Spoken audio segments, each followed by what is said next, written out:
Hi friends, welcome to VividTech. நம்ம எல்லாமே நம்ம மொபைலில் மோஸ்ட்லி நிறைய பேர் எஃப்எம் ரேடியோ யூஸ் பண்ணுவோம். ஸோ ரேடியோ கேட்குறது நிறைய பேருக்கு ஒரு பொழுதுபோக்காகவே இருக்கும். ஸோ உங்கள் மொபைலில் நீங்களுமே இவ்வளோ நாள் எஃப்எம் ரேடியோ யூஸ் பண்ணிக்கிட்டு இருந்தீங்க. இப்போ ரேடியோ கேட்குறதுக்காக நீங்கள் இந்த எஃப்எம் ரேடியோ ஓப்பன் பண்ணுறீங்க. அப்போ ஓப்பனே ஆக மாட்டேங்குது. அப்படியே ஓப்பன் ஆகுனாலும் எஃப்எம் ரேடியோ ஒர்க் ஆக மாட்டேங்குது. இந்த மாதிரி எஃப்எம் ரேடியோ சம்மந்தமாக ஏதாவது ஒரு இஷ்யூ நீங்கள் உங்கள் மொபைலில் ஃபேஸ் பண்ணிக்கிட்டு இருப்பீங்களா இருந்தால் கண்டிப்பாக இந்த வீடியோவை பாருங்கள். இந்த வீடியோவில் எஃப்எம் ரேடியோ சம்மந்தமாக ஏதாவது இஷ்யூ இருக்குமா இருந்துச்சுன்னா அதை எப்படி சால்வ் பண்ணுறது அப்படின்றது தான் பார்க்க போகிறோம். ஸோ வாங்க வீடியோக்குள்ளே போகலாம். வீடியோ கிடச்சி வரைக்கும் ஸ்கிப் பண்ணாமல் பாருங்கள். இதான் நம்ம சேனலுக்கு நீங்கள் ஃபஸ்ட் டைம் வந்திருப்பீங்களா அந்த நான் தான் விக்னேஷ். மறக்காம நம்ம சேனலை சப்ஸ்கிரைப் பண்ணிட்டு அப்படியே பார்த்துட்டு உள்ள பெல் ஐக்கனையும் கிளிக் பண்ணிக்கொள்ளுங்க. உங்கள் மொபைலில் எஃப்எம் ரேடியோ ஒர்க் ஆகலை. ஸோ ஃபஸ்ட் ஸ்டெப்பாக நீங்கள் என்ன செய்யணும் அப்படின்னா உங்கள் மொபைலில் நீங்கள் செட்டிங்ஸ் ஓப்பன் பண்ணிக்கொள்ளணும். ஓப்பன் பண்ணிவிட்டு இதில் பார்த்தீங்கன்னா ஆப்ஸ் இல்லாட்டி ஆப் மேனேஜ்மெண்ட் அப்படின்ற ஒரு ஆப்ஷன் இருக்கும். அதையுமே ஓப்பன் பண்ணிக்கொள்ளுங்க. ஓப்பன் பண்ணுவீங்களா இருந்துச்சுன்னா உங்கள் மொபைலில் உள்ள எல்லா ஆப்ஸுமே இந்த இடத்துல காட்டும். ஸோ இந்த மொபைலில் லோட் ஆகுது.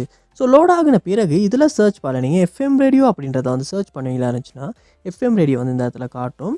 ஸோ இதில் ஃபோர் ஸ்டாப் அப்படின்ற ஆப்ஷனை யூஸ் பண்ணி இந்த இடத்துல ஃபோர் ஸ்டாப்பை கொடுத்து ஃபோர் ஸ்டாப் பண்ணிடுங்க.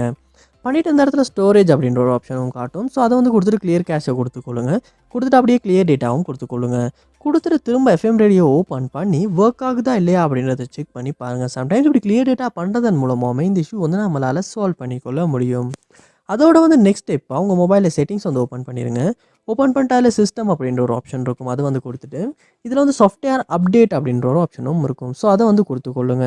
கொடுத்துட்டு உங்கள் மொபைலுக்கு லேட்டஸ்ட்டாக ஏதாவது சாஃப்ட்வேர் அப்டேட் வந்திருக்கான்னு பாருங்கள். அப்படியே வந்திருக்குமா இருந்துச்சுன்னா கண்டிப்பாக அப்டேட் பண்ணிடுங்க.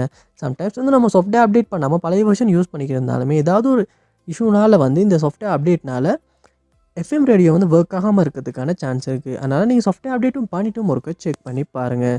அதோட உங்கள் மொபைலையும் ஒருக்க ரீஸ்டார்ட்டும் பண்ணிவிட்டும் திரும்ப எஃப்எம் ரேடியோ ஓப்பன் பண்ணி ஒர்க் ஆகுதா இல்லையான்றதை செக் பண்ணி பாருங்கள். சம்டைம்ஸ் நம்ம சிம்பிளாக ஒரு ரீஸ்டார்ட் பண்ணுறதன் மூலமாக கூட இந்த இஷ்யூ நம்மளால் சால்வ் பண்ணிக்கொள்ள முடியும்.